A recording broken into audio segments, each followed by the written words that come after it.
Hello, dear student. Welcome back to my online classes. How are you all? I hope you all must be fit and fine. Due to COVID, we are interacting virtually और हम लोगों का classroom interaction नहीं हो पा रहा है। जो मेरे पिछले लेक्चर्स हैं, अगर आप लोगों ने देखा होगा तो अभी तक ये आप लोग जान गए होंगे कि मैं आपके दो सब्जेक्ट्स ले रही हूँ, फ़िलॉसफ़ी का और अंडरस्टैंडिंग ऑफ डिसिप्लिन का। तो आज का जो लेक्चर है वो फ़िलॉसफ़ी सब्जेक्ट से रिलेटेड है और फ़िलॉसफ़ी में जैसा कि मैंने शुरू में ही बताया था कि मॉड्यूल 2 और मॉड्यूल 3 मुझे लेना है। आपको उससे रिलेटेड मुझे एक्सप्लेन कर रहे हैं बातें। तो मॉड्यूल 3 में मॉड्यूल 2 में हम लोग इज़म्स पढ़ रहे हैं। तो मॉड्यूल 2 में जो इज़म्स अभी तक जो इज़म्स मैंने पढ़ा दिए हैं उसमें मैंने आपको आइडियलिज़म पढ़ाया, रियलिज़म पढ़ाया, नेचुरलिज़म पढ़ाया। तो आज जो आपका लेक्चर है वो एक नए वाद से हम उसकी शुरुआत करेंगे और ये वाद है प्रैग्मेटिज्म, जिसको हिंदी में हम प्रयोजनवाद या प्रयोगवाद भी कहते हैं। ये जो फ़िलॉसफ़ी है ये जो है वो अमेरिकन बेस्ड फ़िलॉसफ़ी है और ये मॉडर्न फ़िलॉसफ़ी है। और जो हमने फ़िलॉसफ़ीज़ पढ़ी थी वो पहले की फ़िलॉसफ़ी पहले के जो विचारक थे उन लोगों ने अपने विचारों के द्वारा अपनी बातें बताई और विज़म्स में वो कन्वर्ट हुई।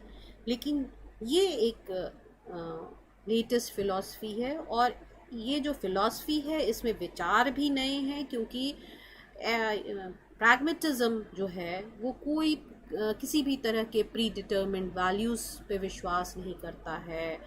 वो कोई गॉड की सत्ता या ईश्वर की सत्ता पे विश्वास नहीं करता है। वो दो जगत में नहीं विश्वास करता है, बल्कि जो प्रैग्मेटिज्म के जो विचारक हैं उनका मानना है कि सत्य जो है वो हमेशा बदलता रहता है। वो किसी तरह के प्री डिटर्मिन्ड वैल्यूज़ की बात नहीं करते हैं, ना ही वो प्रकृति की बात करते हैं और ना ही वो द्रव्यों की बात करते हैं, जैसा कि पिछले हम लोगों ने इज़म्स में वादों में हमने पढ़ा। आज का जो टॉपिक है प्रैग्मेटिज्म, आज का जो वाद है प्रैग्मेटिज्म, या हम हिंदी में बताएंगे प्रयोजनवाद, या इसको हम कई वैचारकों ने इसे प्रयोगवाद की भी संज्ञा दी है, क्योंकि ये बेसिकली 3 मेन प्रिंसिपल पे आधारित है। प्रयोजनवादियों का मानना है कि चेंज परिवर्तन, एक्सपेरिमेंट प्रयोग और यूटिलिटी जो हमारे लिए ज़रूरी है, ये 3 मुख्य बातों पे ही ये वाद बेस्ड है। प्रयोजनवादियों का ये मानना है कि बेसिकली जो सत्य हमारे लिए ज़रूरी है वही सत्य को हमें अपनाना है, और जो सत्य की कसौटी पे परख लें, जो भी सत्य हो, जो सत्य हम रियलिटी जो हम प्रयोगों के द्वारा हम प्रूव कर सकें, वही सत्य सही है, वही सत्य एग्जैक्ट है। मतलब सत्य की कसौटी पे परखने के बाद प्रूफ के द्वारा जो एविडेंसेस मिलेंगे वही चीज़ सत्य है। ऐसा हम इस विचारधारा के अनुसार कोई हम पहले से बने हुए मूल्यों की बात नहीं कर सकते हैं, पहले से जो गठित विचार हैं उस पे हमें नहीं चलना है, क्योंकि प्रयोजनवादी या प्रैग्मेटिस्ट जो हैं वो मानते हैं कि समय, काल और स्थिति, जैसा कि टाइम, प्लेस और परिस्थिति के अनुसार जो सत्य है, जो चीज़ें हैं, जो जीवन में हमें ज़रूरतें हैं, वो बदलती रहती हैं। हमेशा एक जैसी चीज़ कायम नहीं रहती है। समय के अनुसार हमारी मांगें बदल जाती हैं, हमारी ज़रूरतें बदल जाती हैं, तो हमें उन्हीं ज़रूरतों को अपनाना होगा जो हमारे जीवन के लिए उपयोगी हो। तो और एक बात और प्रयोजनवाद कहता है कि वो ना ही प्रकृति पे विश्वास करता है, ना ही वो किसी दूसरी सत्ता पे विश्वास करता है, मतलब किसी ऐश्वर्य या आध्यात्मिक सत्ता पे विश्वास करता है, और ना ही वो द्रव्यों की बात करता है। उनका मानना है कि इस यूनिवर्स का सर्वोत्तम प्राणी जो है, इस ब्रह्मांड का जो सर्वोत्तम प्राणी है, वो ह्यूमन बीइंग है, और वो मनुष्य के कैपेसिटी, उसकी क्षमता पे विश्वास करता है। और इस वाद के अनुसार वो चाहेगा तो दुनिया की हर एक चीज़ को हासिल कर सकता है। तो इस तरीके से हम लोगों ने प्रयोजनवाद की कुछ बेसिक चीज़ को मैंने अभी आपको बताया। आगे मैं स्लाइड मोड के माध्यम से आप लोगों को और प्रयोजनवाद की और कंसेप्ट को मैं क्लियर प्रैग्मैटिज्म, इसको हम हिंदी में प्रयोजनवाद भी कहते हैं। सबसे पहले इस स्लाइड के अंतर्गत हम इसके मीनिंग या अर्थ के बारे में समझेंगे। प्रयोजनवाद पाश्चात्य दर्शन की वह विचारधारा है जो मनुष्य को केवल व्यवहारिक पक्ष पर विचार करती है। तो इस तरीके से हम देखेंगे कि जो ये विचारधारा है या जो ये फिलॉसफी है वो एक व्यवहारिक फिलॉसफी है। अंग्रेजी में इसे हम प्रैग्मेटिज्म कहते हैं, और ये ग्रीक भाषा के प्रैग्मा शब्द से निकला है, और कहीं कहीं बताया गया है कि ये प्रैग्मेटिस्कोस शब्द से भी निकला है, जिसका अर्थ होता है व्यवहारिकता या क्रिया भी हो सकती है। तो नेक्स्ट स्लाइड में हम सबसे पहले इसको इंग्लिश में एक बार इसका इंट्रोडक्शन मैं देना चाहूँगी कि this philosophy is one of the most important school of philosophy of education, which is called pragmatism. Pragmatism stands between idealism and materialism, a sort of compromise. Its origin can be traced from the sophist philosopher of ancient Greek who held that man is a measure of all things. मतलब कि ये sophist philosopher जो बहुत पुराने समय Greece में जब sophist हुआ करते थे, तब से ये फिलॉसफी उस टाइम से हुई, और उन्होंने ये माना कि हर चीज़ का मेजरमेंट जो है वो इंसान है, मनुष्य है। तो इस तरीके से हमने देखा कि प्रैग्मेटिज्म जो फिलॉसफी है वो एक व्यवहारिक फिलॉसफी है, या हम कह सकते हैं कि ऐसी फिलॉसफी जिसके अंतर्गत क्रिया होती है, और हम इसको मनुष्य को ही मेन स्टैंडर्ड मान के सारी चीज़ों को मापते हैं। प्रैग्मेटिज्म एक बार और समझेंगे कि किस शब्द से निकला है। स्लाइड को अगर आप देखेंगे तो उसमें आपको साफ साफ दिख रहा होगा कि ये जो फिलॉसफी है वो ग्रीक वर्ड से डिराइव्ड हुई है, प्रैग्मा, जिसका अर्थ होता है वर्क, प्रैक्टिस, एक्शन और एक्टिविटी। मतलब इन सारे चीज़ों से ये शब्द निकला हुआ है। मतलब प्रैग्मा शब्द के इतने सारे अर्थ निकलते हैं, जिसमें सबसे ज़रूरी अर्थ है आपका एक्टिविटी। ऐसी एक्टिविटी जो हमारे लिए ज़रूरी हो, ऐसा एक्शन जो हमारे लिए यूज़फुल हो। तो हम उस एक्शन को, उस एक्टिविटी को, उस काम को बार बार प्रैक्टिस करेंगे जो हमारे लिए, हमारे जीवन के लिए यूज़फुल हो, उस यूटिलिटी भरा हो। इसके अलावा the philosophy that encourages people to find process that works in order to achieve their desire end. मतलब कि ये जो दर्शन है वो लोगों को प्रोत्साहित करता है कि किस प्रकार हम कार्य को अच्छे ढंग से करें, जिससे कि हमको जो अंतिम हमारा लक्ष्य है, जो हमारा डिजायर्ड लक्ष्य है, जो हम चाहते हैं, वो प्रॉपरली मिल सके। Pragmatism believe that reality is constantly changing. जो प्रयोजनवादी हैं वो इस बात पर विश्वास करते हैं कि जो सत्य है वो हमेशा बदलता रहता है और कभी भी वो कांस्टेंट नहीं हो सकता है। ये मनुष्य अगर प्रोग्रेस करना चाहेगा या मनुष्य की अगर प्रोग्रेस हो रही है तो उस प्रोग्रेस में कहीं ना कहीं जो ट्रूथ है वो कांस्टेंट नहीं हो सकता है, वो हमेशा आगे बढ़ता रहेगा। And that we learn best through applying our experiences and thought to problems as they arise. और ये सत्य जो निरंतर परिवर्तित होता रहता है वो किसके द्वारा हो सकता है? जो हम अनुभव करते हैं, जो हम सोचते हैं, और जो हमारे सामने समस्याएं उठती हैं उनको हम इसी प्रकार से सॉल्व कर पाएंगे जब हम उस पे विचार करेंगे कि कैसे उन समस्याओं का निराकरण किया जाए। इस तरीके से हम अपने प्रॉब्लम को सॉल्व करते हुए और इसी जब हमारी समस्याएं खत्म हो जाती हैं तो ऑटोमेटिकली जो सत्य जो पहले से प्री डिटर्मिन्ड सत्य है वो बदल जाएगा। अब जो इसके मेन प्रोपोनेंट्स हुए हैं प्रैग्मेटिस्ट के या प्रयोजनवादी विचारधारा के जो मेन प्रोपोनेंट्स हुए हैं वो 3 मुख्य लोग हैं जिनकी पिक्चर आपके सामने स्लाइड में दिख रही होगी।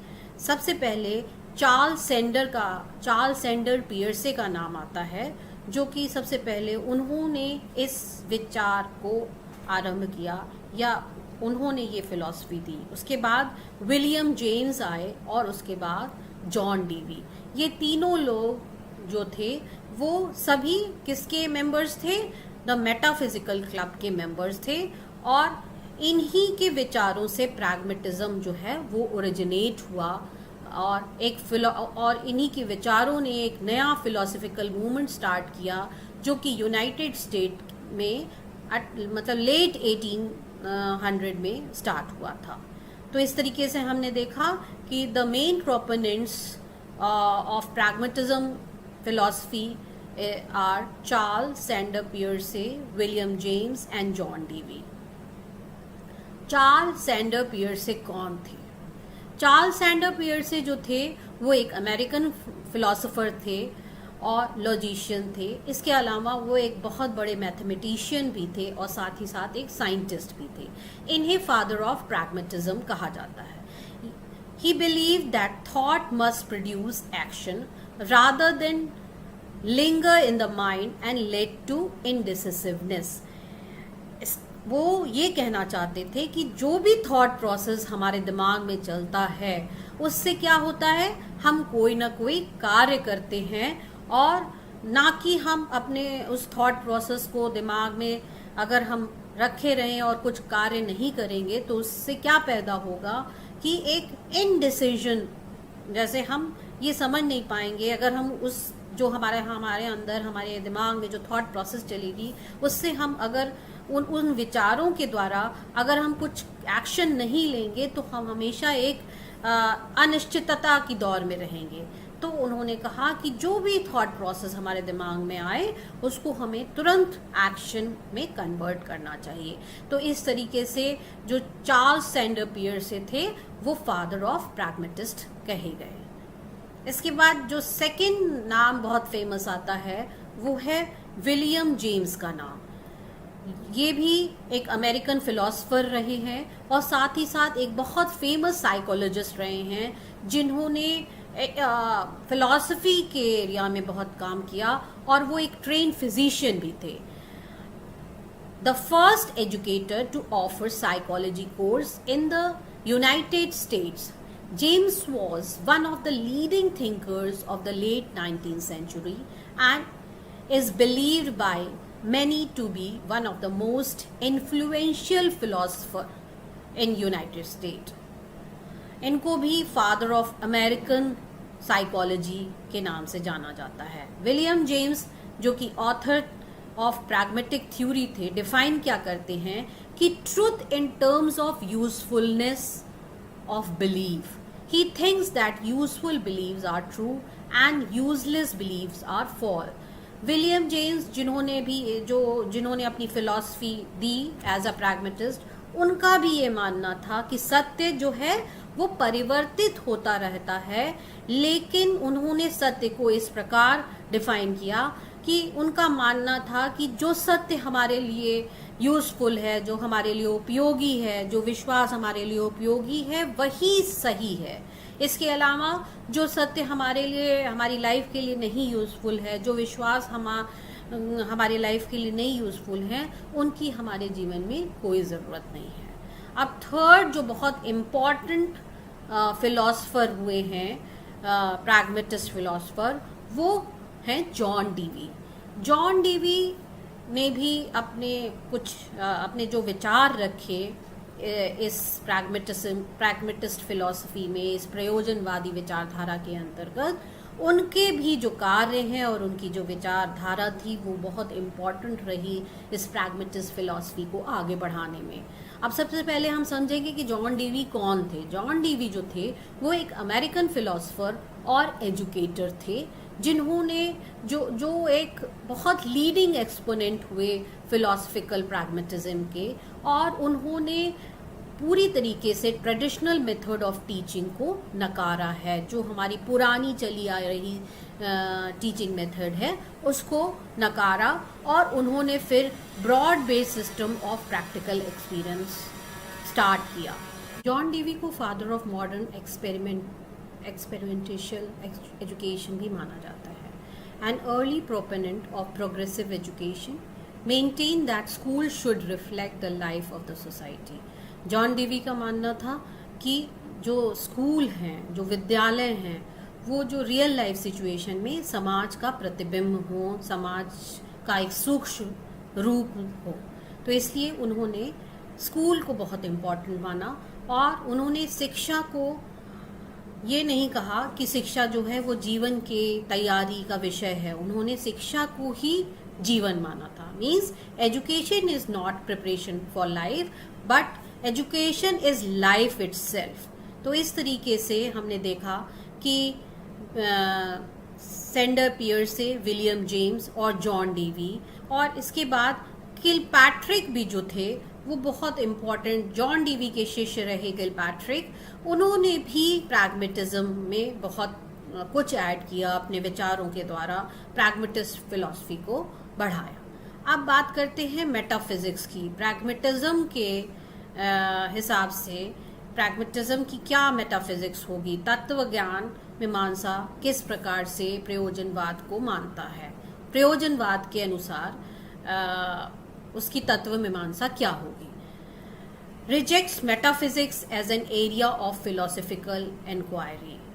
प्रयोजनवादियों ने पूरी तरीके से नकारा है कि इसमें किसी भी तरह की फिलोसफिकल इंक्वायरी नहीं हो सकती है।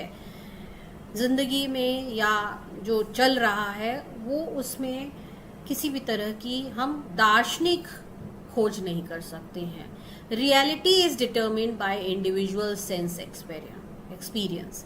मतलब जैसा कि पहले हमने आइडियलिज्म में पढ़ा था कि जो अल्टीमेट सत्य है वो पहले से ही प्री डिटर्मिन्ड है, ऐसा आइडियलिस्ट मानते थे।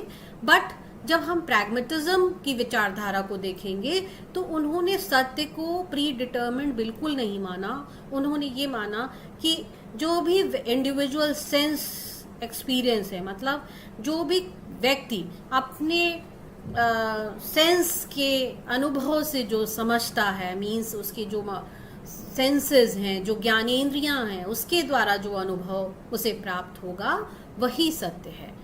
ऐसा नहीं है कि आत्मा, अगर ज्ञानेंद्रियां नहीं भी हैं उसमें शामिल और आत्मा के थ्रू हमने कोई अनुभूति की तो वही उस सत्य को मान लें, जैसा कि आइडियलिस्ट कहते थे। बट यहाँ पे इस तरह की कोई बात नहीं कही गई। उन्होंने कहा जो भी ज्ञानेंद्रियों के द्वारा जो भी ज्ञान का अनुभव होगा वही सत्य होगा। Man can know nothing beyond his experience.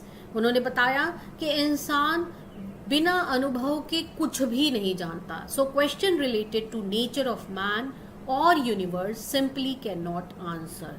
तो इस तरीके से जो तत्व ज्ञान है या तत्व मीमांसा है प्रैग्मेटिज्म की, वो ये कहती है या उससे ये क्वेश्चन अराइज होता है कि जो मनुष्य की प्रकृति है या ब्रह्मांड की जो प्रकृति है उसको हम ऐसे ही नहीं बता सकते हैं उसका। तो इस तरीके से हमने देखा कि देयर इज, जो भी प्रश्न उठते हैं प्रकृति को लेके, ब्रह्मांड को लेके, उसका आंसर ऐसे नहीं मिल सकता है। Any conclusion we make about life after death is merely a guess. तत्व ज्ञान जो प्रैग्मेटिस्ट फिलॉसफी के अनुसार जो तत्व मीमांसा है, उसके तहत हम किसी प्रकार का कोई कंक्लूजन नहीं निकाल सकते कि जीवन के बाद जब मृत्यु होती है तो हम कहाँ जाते हैं, पूर्व जन्म होता है या नहीं होता है, आत्मा कहाँ जाती है। इस तरह की किसी भी तरह का आंसर नहीं मिल सकता है। ये ऐसी विचारधारा प्रयोजनवादी विचारधारा है। प्रयोजनवादी ये भी कहते हैं कि दे does not believe in anything spiritual और ट्रांसीडेंटल वैल्यूज। मतलब प्रैग्मेटिस्ट ये कहते हैं कि वो किसी भी तरह के आध्यात्मिक या प्री डिटर्मिन्ड मूल्यों को नहीं मानते हैं, प्री डिटर्मिन्ड वैल्यूज को नहीं मानते हैं। उनका ये मानना है कि जो सत्य है वो हमेशा बदलता रहेगा, रियलिटी इज कॉन्स्टेंटली चेंजिंग। तो इस तरीके से जो प्रैग्मेटिज्म की मेटाफिजिक्स है उसको हमने इस स्लाइड के द्वारा समझा। अब दूसरी स्लाइड है आपकी एपिस्टेमोलॉजी। जैसा कि हम लोग पहले वीडियो जो हमारा लेक्चर था उसमें हमने फिलॉसफी और उसकी ब्रांचेस को हमने बताया था, जिसमें हमने अच्छी तरीके से आपको समझाया था कि मेटाफिजिक्स क्या है और एपिस्टेमोलॉजी क्या है, एक्सियोलॉजी क्या है। तो इस तरीके से हर स्कूल की फिलॉसफी का अपना मेटाफिजिक्स है, अपनी एपिस्टेमोलॉजी है और अपनी एक्सियोलॉजी है। तो प्रैग्मेटिस्ट के अनुसार क्या एपिस्टेमोलॉजी हो सकती है। अब हम देखेंगे, क्योंकि एपिस्टेमोलॉजी किसको डील करती है, नॉलेज कहाँ से आई, उसके स्रोत क्या हैं, नॉलेज का स्वरूप क्या होना चाहिए। तो जो ये प्रैग्मेटिस्ट फिलॉसफी है उसके अनुसार जो नॉलेज या ज्ञान की बात कही जाती है वो knowledge based on experience is true. Pragmatist ये मानते हैं कि जो भी ज्ञान जो हमें अनुभव के द्वारा मिलता है वही सत्य है। All that can be known is dependent upon the experience. जितना भी कुछ हम समझ पा रहे हैं वो अनुभव के द्वारा ही सत्य की कसौटी पे खरा उतरेगा। इसके बाद आता है जो भी फेनोमेना, जो भी चीज़ें हो रही हैं वो कॉन्स्टेंटली चेंज हो रही हैं, जो भी क्रिया हो रही है वो हमेशा बदल रही है। तो knowledge about truth must change accordingly. मतलब कि जितनी भी फेनोमेना हमारे आसपास चल रही है वो हमेशा बदलती रहती है और इसलिए सत्य भी बदलता रहेगा। साथ ही साथ वो एम्फेसाइज करते हैं फंक्शनल नॉलेज पे। फंक्शनल नॉलेज को हम ये कह सकते हैं कि जो कार्यात्मक ज्ञान है उसको समझने के लिए उन्होंने बहुत ज़्यादा जोर दिया। उन्होंने कहा कि हमें ऐसे ज्ञान की ज़रूरत है, ऐसे ज्ञान को समझने की ज़रूरत है जो क्रियाशील हो, जो बदलता रहता हो। तो इस तरीके से उन्होंने एपिस्टेमोलॉजी के तहत किसी भी प्रकार की स्पिरिचुअल या अंतिम सत्य की बात नहीं कही है। अब प्रैग्मेटिज्म की जो एक्सियोलॉजी है उसको हम लोग समझेंगे। एक्सियोलॉजी मीन्स मूल्य मीमांसा जो प्रयोजनवाद की है उसको हम समझेंगे, जिसमें हम जानते हैं कि एक्सियोलॉजी के तहत हम मूल्यों की बात करते हैं। तो यहाँ पे प्रयोजनवादियों ने मूल्यों को किस प्रकार से समझा है या समझाया है या उनके विचार किस प्रकार हैं मूल्यों के बारे में, वो हम इस स्लाइड के द्वारा समझेंगे कि values are not real existent. उन्होंने कहा कि जो मूल्य हैं वो उनका अस्तित्व सही नहीं है या सेम नहीं हो सकता है या प्री डिटर्मिन्ड वैल्यूज़ पे वे विश्वास नहीं करते हैं। Values change according to the difference in time and space. जो प्रयोजनवादी हैं, जो प्रैग्मेटिस्ट हैं, वो कहते हैं कि समय और जगह स्थिति के अनुसार जो मूल्य हैं वो निरंतर बदलते रहते हैं, हमेशा एक नहीं हो सकते हैं। जैसी सिचुएशन होगी उसके अनुसार लोगों को, मनुष्य को अपने मूल्यों का निर्धारण करते रहना चाहिए। इसी तरह हम थर्ड पॉइंट देखेंगे कि man being a part of society, the consequences of his action are either good or bad. प्रयोजनवादी कहते हैं कि जो समाज के जितने भी बदलाव हैं, जिस तरीके से समाज बदलता रहता है उसी प्रकार से व्यक्ति के जो एक्शंस हैं, उनका जो सोच है, उनका नज़रिया है, उनकी जो एक्टिविटी है वो भी बदलती रहती है। जैसा समाज उनको जिस तरीके से जो मूल्य देगा उस तरीके से वो अपने एक्टिविटीज़ में चेंजेस लाते रहते हैं, वो चाहे अच्छे हों या बुरे हों. If the consequences are worth then the values of the action is proven to be good. मतलब कि समाज के द्वारा जो भी हमारा जो एक्टिविटी का जो रिजल्ट होगा, जो कॉन्सिक्वेंसेस होंगे, अगर वो मनुष्य के लिए अच्छे हैं तो वो सारे वैल्यूज़ जो हैं वो उसके लिए अच्छे होंगे, वो एज अ प्रूवन हो जाएंगे. मतलब हम एज एन एक्सपेरिमेंट ये समझ लेंगे कि वो उस व्यक्ति के लिए अच्छे हैं, तो उसको वो व्यक्ति उसको मान लेगा. इसके बाद हम क्या क्या फॉर्म्स हैं प्रैग्मेटिज्म के उसको समझेंगे. बेसिकली जो प्रैग्मेटिज्म के फॉर्म्स हैं वो 4 हैं. पहला फॉर्म जो है प्रैग्मेटिज्म का वो है ह्यूमनिस्टिक फॉर्म. ह्यूमनिस्टिक फॉर्म के बारे में भी आगे हम लोग पढ़ेंगे. पहले हम ये चारों नाम समझ लेते हैं. पहला नाम है ह्यूमनिस्टिक फॉर्म प्रैग्मेटिज्म. इसके बाद दूसरा जो फॉर्म ऑफ प्रैग्मेटिज्म है वो है experimental pragmatism, and the third one is nominalistic pragmatism, and the fourth one is biological pragmatism. तो सबसे पहले हम लोग ह्यूमनिस्टिक प्रैग्मेटिज्म क्या है उसको समझते हैं. जो मानवतावादी प्रयोजनवाद है वो क्या है. This type of pragmatism is particularly found in social sciences. जो इस तरह की जो विचारधारा है वो हम सोशल साइंसेस में हमें देखने को मिलती हैं. According to its satisfaction of human nature is criterion of utility. अगर हम बात करते हैं कि ये विचारधारा क्या कहती है, ह्यूमनिस्टिक अप्रोच क्या होती है, तो उसके तहत हम ये देखेंगे कि जो इसके फिलोसफर बेसिकली हुए हैं विलियम जेम्स और सैंडर, उनका ये मानना है कि जो चीज़ हमारे लिए उपयोगी है, मतलब मनुष्य के लिए उपयोगी है, वही सही है. In philosophy, in religion, and even in science of man is the aim of all thinking, and everything else is a mean to achieve human satisfaction.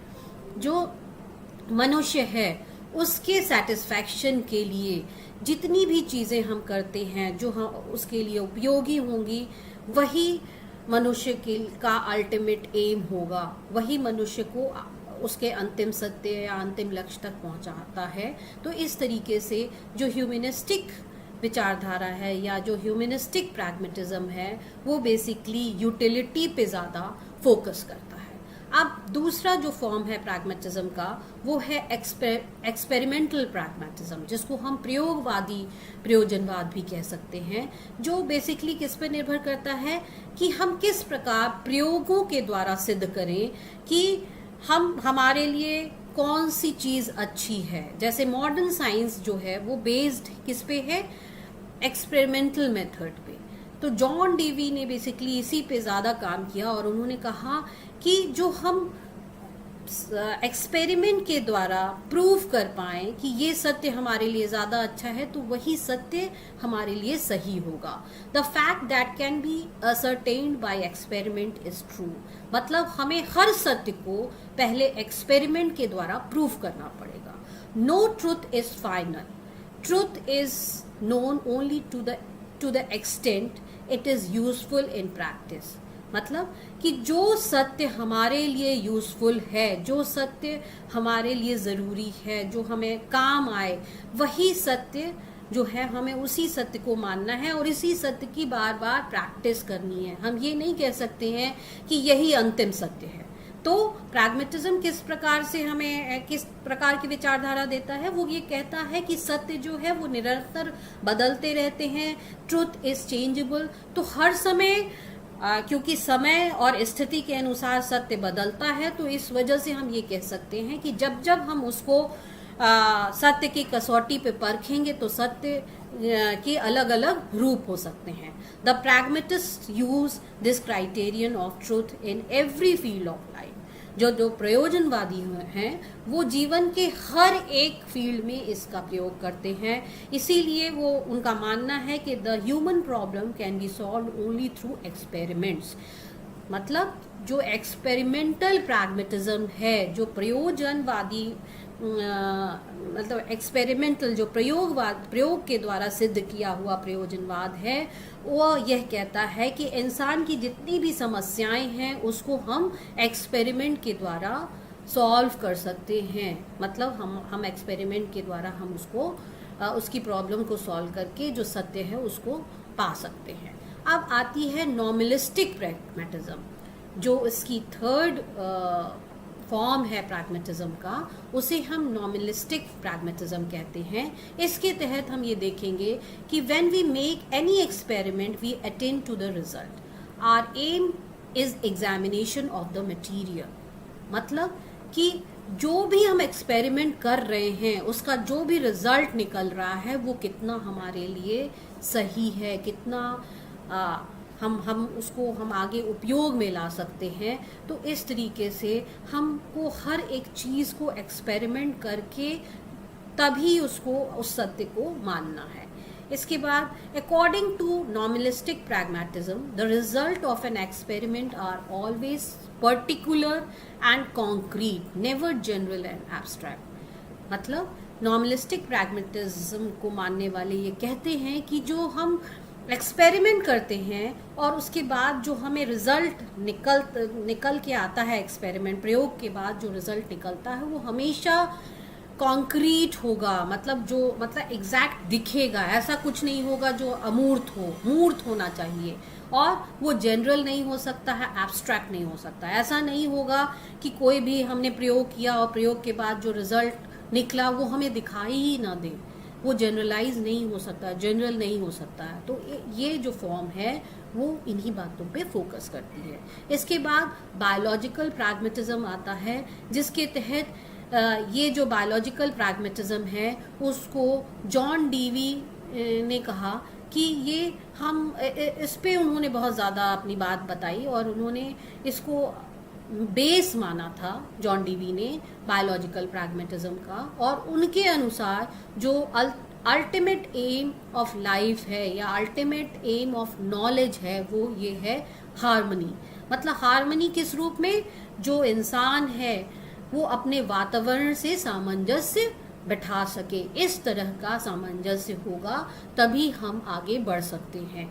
Education develop social skills which facilitates one life. मतलब John Dewey चूंकि इस विचारधारा को मानने वाले थे, तो उन्होंने जो ये बताया कि शिक्षा को हमको इस तरीके से आगे बढ़ाना है कि हर बच्चे के अंदर एक सामाजिकता पैदा हो सके, हम सामाजिक वैल्यूज़ का विकास कर सकें, हम सामाजिक गुणों का विकास कर सकें, जिससे कि वो अपने लाइफ को एक अच्छी तरीके से लीड कर सकें। और इसीलिए उन्होंने स्कूल को एक समाज का सूक्ष्म रूप माना, जिससे कि हर बच्चा जो है वो अपने फ्यूचर की तैयारी स्कूल से ही प्रारंभ कर। आपको एक्सप्लेन किया थ्रू स्लाइड मोड। और मुझे ऐसा लगता है कि अगर आप इस वीडियो लेक्चर को ध्यानपूर्वक देखेंगे तो यह वाद जो प्रयोजनवाद है या हम कह सकते हैं प्रैग्मेटिज्म, ये आपको समझ में आ गया होगा। Thank you so much. See you in the next video lecture.